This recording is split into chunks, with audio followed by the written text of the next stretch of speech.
But anyways, man, the Hurricane Katrina documentary is called I think it's called Running Out of Time. Race Against Time. The Race Against Time, man.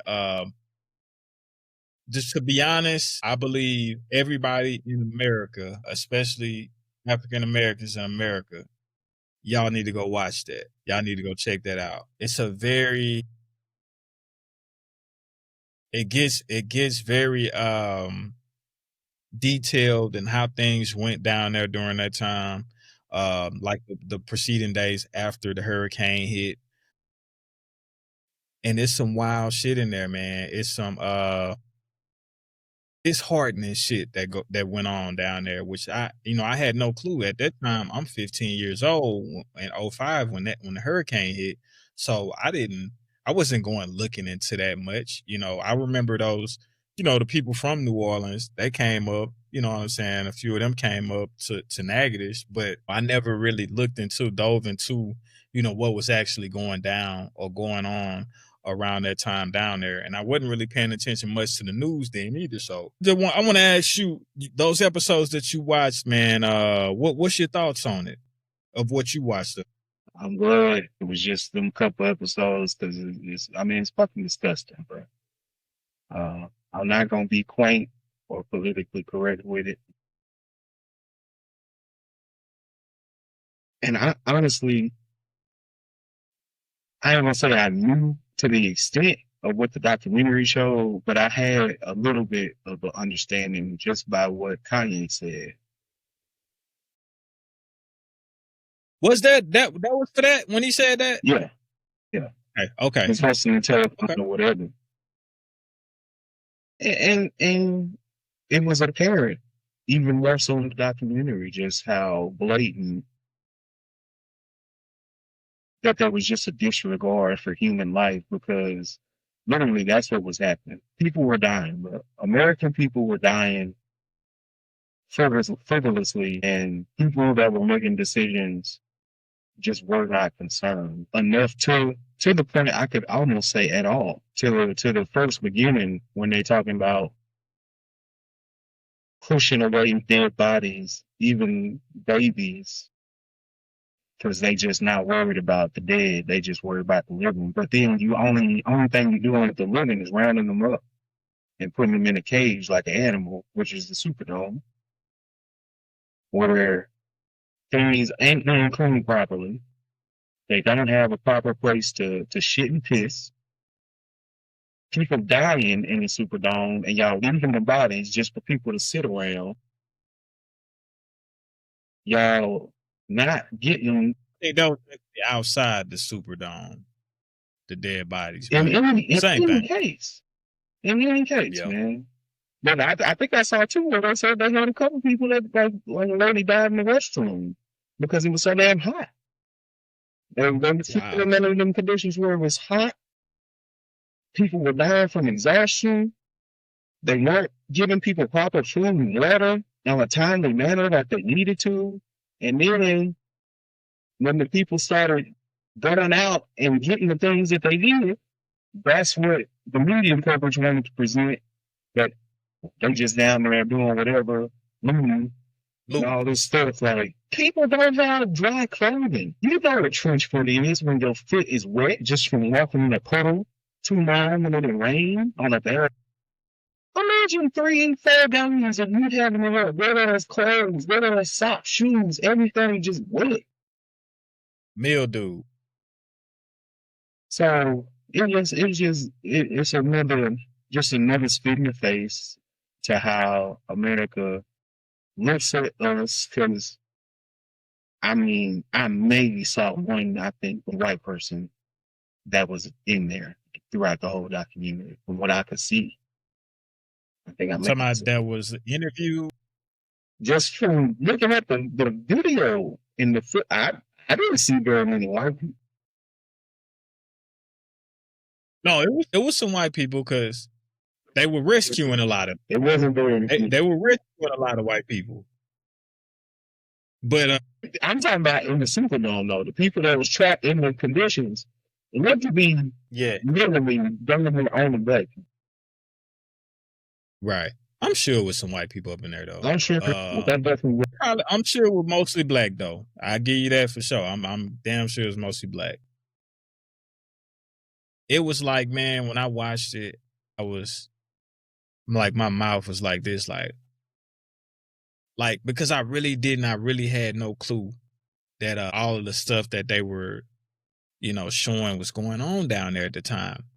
And then, like, just to piggyback off of just the situations that they had to be in right after the storm, you got to remember, dog, electricity was out in the whole city, so they could do nothing about the heat. I understand that we can't do nothing about the heat. A lot of people left the city, so it's kind of like even a lot of the officers, what they said, I think maybe in episode 2 they talked about like how many officers that they wanted to stay, so they were shorthanded all around the board, which is why they needed a lot of help from the government. I put a lot of the onus on the government. For sure. I put a lot of on I put a lot of the onus on the mayor for telling them, and I don't think you've seen it, but I think they said this on episode 2. The fucking mayor gonna tell these niggas the night before the hurricane hit, code red, everybody get out of the city if you can. Why wouldn't you tell, bro? But the thing is, they already knew what was coming. They knew what was coming. So it's kind of like I say, the conditions, the heat. I mean, it's not much you can do about that. They're all in that together because nobody has. You can get people. Huh? That was supposed to be sending buses to get people out and evacuate. That never sent the buses. Yeah, that's what I'm saying. But that's people from out of town. So that's what I'm saying. It was a lot of people that fucked up in this situation, I feel. And also, if you watch, after this, if you want to watch the whole thing, you watch the first 2 episodes. They actually did like a replica of a storm of this magnitude. And they knew that this shit was going to happen. They knew that they weren't equipped to handle a storm of that magnitude. They knew it.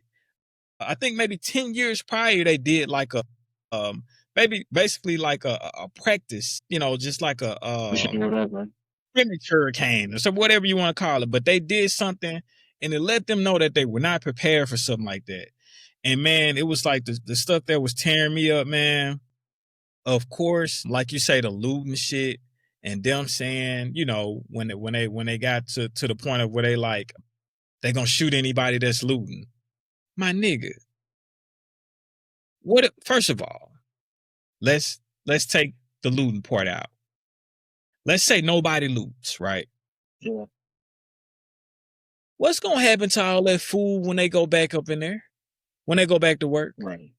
All that shit's expired. You gotta throw it away anyways.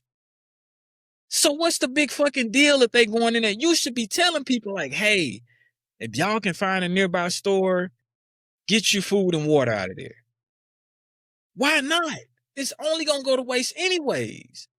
Because people worry about some goddamn money, bro. But they weren't gonna get money from it. That's my point. That's my whole point. You not even, huh? But think about it though, right? Like, as a business person, you know how long you can keep stuff on shelves. You know if certain things happen, I can't even sell that. Bro, those stores were flooded with water and type of shit in there. You get what I'm saying? So it's like, you can't sell any of this once everything get back right. So that was like, I thought that was super fucked up. I thought this is the one that really got me, dog. It was this black guy. I think he was in the military, and he had everybody in his apartment building on the roof, mostly black people, but he had everybody on the roof. He had the fire hydrant. He wrote MRE and help and all of that. You know what I'm saying? So the helicopters that'll fly over, they can see it from in the sky. Nobody ever, I think it was like days, man. Nobody, they flying over him. And from what he's saying, they flying over there to the white neighborhood. Mm-hmm. So he said, he was like, man, so what I did was, and he was like, man, I really hope that it would, I was really hoping that it wasn't going to work. He was like, man, what I did was I pulled everybody that was black on the inside, brought all the white people up there. That dude said 15 minutes after he did that, they came and rescued him. 15 minutes, my nigga. I wish I could say So for that. y'all that, for people that don't think that race, and when it come down to it, they don't give a fuck about us, bro.